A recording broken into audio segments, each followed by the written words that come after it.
Okay, so this is a quick equilibrium summary. I just grabbed this problem from the back of the book, and so I just wanted to use it to go over a few of the concepts that you might want to review on. So obviously from the direction of this, here's our reaction. These are not actual compounds, we're just using A and B here. And so it's at equilibrium, and here's our equilibrium constant, and you can see that it's very small.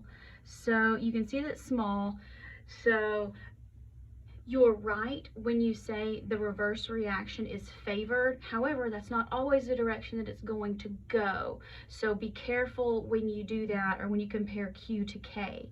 Now, first thing I like to do when I see these is always write what my equilibrium constant is, the proportion. So the easiest way to not make errors when you do this is to just write it with, assume the forward reaction, because the K that's given in the problem is for the forward reaction.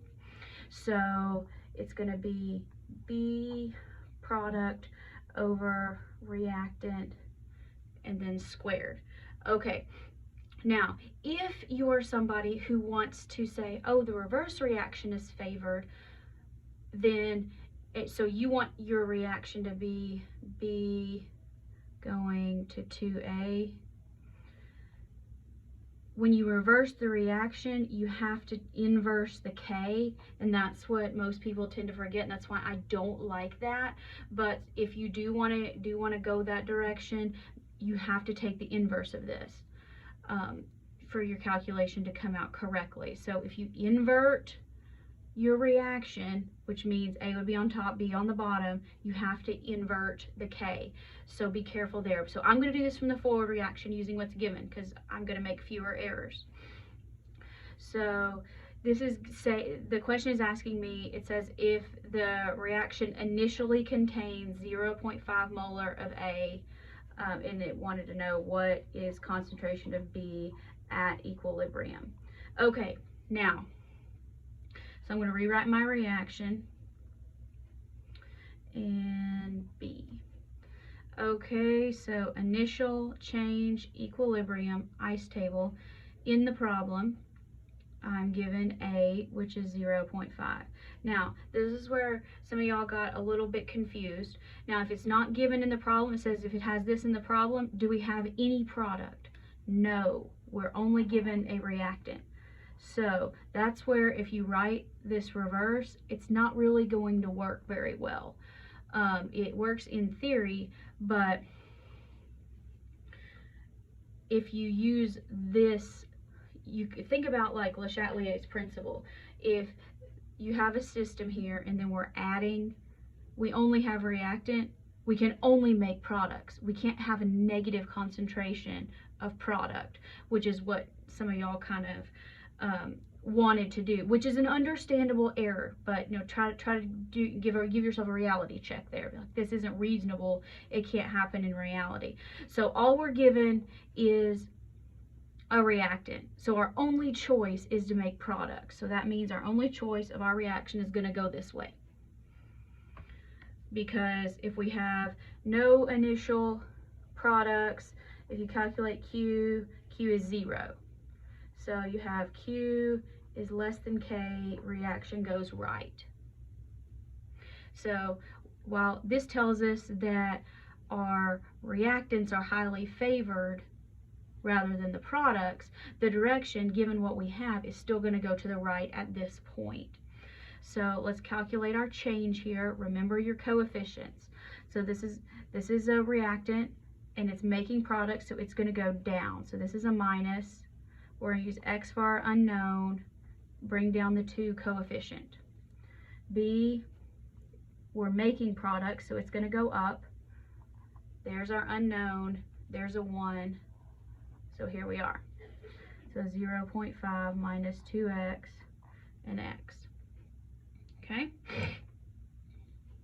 So now we have that. We can plug it into our equilibrium constant. So here K equals concentration of B, concentration of A squared.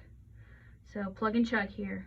1.8 times 10 to the negative 5th equals X over 0.5 minus 2x.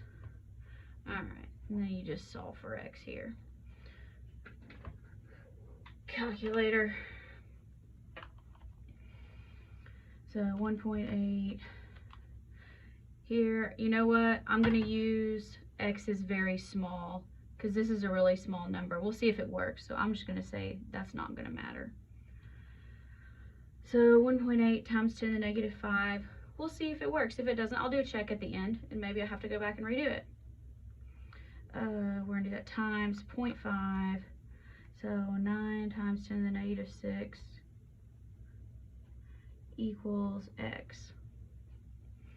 So let's divide that by 1.8 times 10 to the negative 5 times 100. Oh, no, doesn't look like I can do that. Okay, too bad.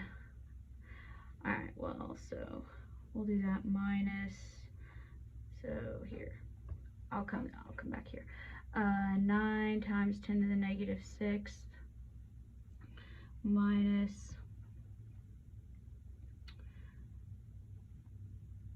what is 1.8 times 10 to the negative 5th times 2, 3.6 times 10 to the negative 5th, x equals x. So 9 times 10 to the negative 6 equals 1 plus 3 times 10 to the negative 5th x.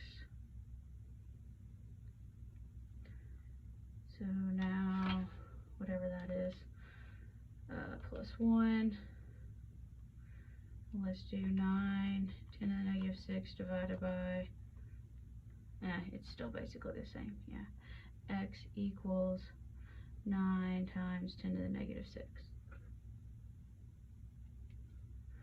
So it wants to know concentration of B at equilibrium, that is x. So concentration of B equals 9 times 10 to the negative 6, don't forget your units, molar.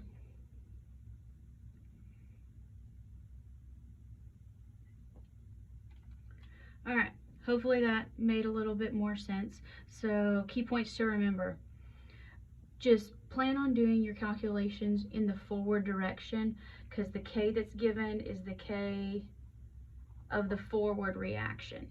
So if you're going to switch to the reverse, then you have to invert K. So take the inverse, so to take K to the negative 1 or that on your calculator.